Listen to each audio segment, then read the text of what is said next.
नमो नमः। अहमस्मि गौरवपालजना। अहं केन्द्रीयसंस्कृतविश्वविद्यालयस्य श्रीसदाशिवपरिसरे शिक्षाचार्य द्वितीयवर्षे पठामि। मम विषयः अस्ति राष्ट्रियशैक्षिकयोजनाप्रशासनविश्वविद्यालयं, नाम NIPA, NUEPA। अत्र तस्य परिचयः अहं वदामि। भारते शिक्षाव्यवस्था समाजस्य मूलाधाररूपेण प्रतिष्ठिता अस्ति। एषा व्यवस्था यदि सुदृढा, सुव्यवस्था, निबद्धाः, वैज्ञानिकसिद्धान्ताधारितश्च भवति तर्हि राष्ट्रस्य सामाजिक, आर्थिक, सांस्कृतिक उन्नतिक्रमः स्वयमेव संवर्धते। शिक्षाव्यवस्थायाः यथा योग्यं नियोजनं, प्रशासनं, व्यवस्थापनं, निरीक्षणं, मूल्याङ्कनं च कर्तुं विशिष्टज्ञानं, विशेषज्ञता च अत्यावश्यकम्। एतेषां समुचितं संवर्धनार्थं भारतसर्वकारेण राष्ट्रियशैक्षिकयोजनाप्रशासनविश्वविद्यालयं NUEPA इति प्रमुखसंस्थानं स्थापितम्। एतत् संस्थानं शिक्षावेतॄणां, प्रशासकानां, शिक्षायोजनाविदां च कृते उच्चस्तरीय अध्ययन, प्रशिक्षण, अनुसन्धानानां केन्द्रीभूतं महत्त्वपूर्णं मञ्चं प्रदानयति। देशीयशिक्षाव्यवस्थायाः रूपान्तरे, गुणवर्धने, योजनानिष्पादनसमर्थे च अस्य संस्थानस्य अनन्यं योगदानं विद्यते। राष्ट्रियशैक्षिकयोजनाप्रशासनविश्वविद्यालयम् इति संस्थानं भारतसर्वकारस्य शिक्षामन्त्रालयस्य अधीनं स्थितम् एकं स्वायत्तं राष्ट्रियमहत्त्वेन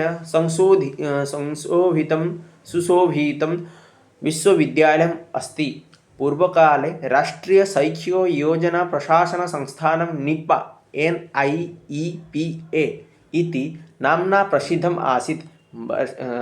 वर्षे 2006 तमे संस्थानं विश्वविद्यालयरूपेण उन्नतं कृतं तथा NUEPA इति नाम दत्तम्। एषः विश्वविद्यालयः भारतीयशिक्षापद्धतेः व्यवस्थापनं, प्रशासनं, योजनाविकासः,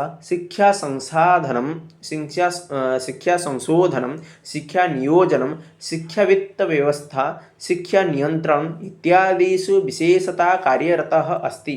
योजनानिर्माणे, शैक्षिकनीतिनिर्माणे, शैक्षिकप्रशिक्षणेषु च एषः अग्रगण्यः संस्थानं वर्तते।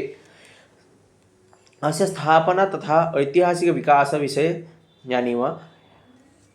62-उत्तरं-90 वर्षे यूनेस्को साहाय्येन Asian institute of educational planning and administration इति संस्थानस्य स्थापना अभवत्। ततः पश्चात् एतत् संस्थानं पूर्णरूपेण भारतसर्वकारस्य संरक्षणे आगतम्। 1990 वर्षे अस्य नाम परिवर्तनं कृत्वा NIPA NIEPA इति अभवत्। अन्ते 2000 वर्षे अस्य विश्वविद्यालय दर्जा प्रदत्तः तथा राष्ट्रियशैक्षिकयोजनाप्रशासनविश्वविद्यालयम् इति आधिकारिकं नाम सम्प्राप्तम्। अस्य मुख्यालयं नवदेहल्यां नगर्यां स्थितम्। एवं प्रकारेण एतत् संस्थानं भारतशिक्षाक्षेत्रस्य योजनात्मकविकासस्य, नीतिनिर्माणस्य, प्रशासनस्य च केन्द्ररूपेण विकसितम्।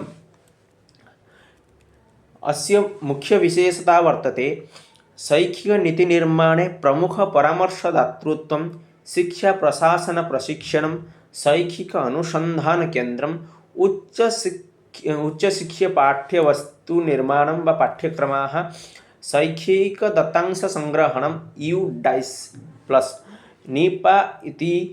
NIPA इत्यस्य भूमिका, राष्ट्रियशिक्षानीतिनिर्माणे योगदानं, शैक्षिकयोजनायाः संवर्धनं, शिक्षावित्तव्यवस्थापनं, संसाधनवितरणं, विद्यालय उपयोगिता विश्लेषणं मानव संसाधन विकासः इत्यादिषु विश्वविद्यालयस्य महत्वपूर्णं योगदानं वर्तते। शैक्षिक अनुसंधाने शिक्षा सुलभता, गुणवर्धनं, शैक्षिक समता, नव उन्मेषः, प्रशासकीय क्षमता, शिक्षण नियंत्रणम् इत्यादिषु विभिन्नानि विश्लेषणात्मक अनुसंधानानि निरन्तरं क्रियन्ते। शैक्षिक नेतृत्वं विकासः विद्यालये प्रमुखानां शिक्षा अधिकृतानां राज्यस्तर केन्द्रस्तर शिक्षाप्रशासकानां नेतृत्वक्षमता विकसितुं विशेषप्रशिक्षण अनुसन्धानकार्यशालाश्च आयोजिताः भवन्ति। अन्तर्राष्ट्रीयभागीदारी अपि अस्ति।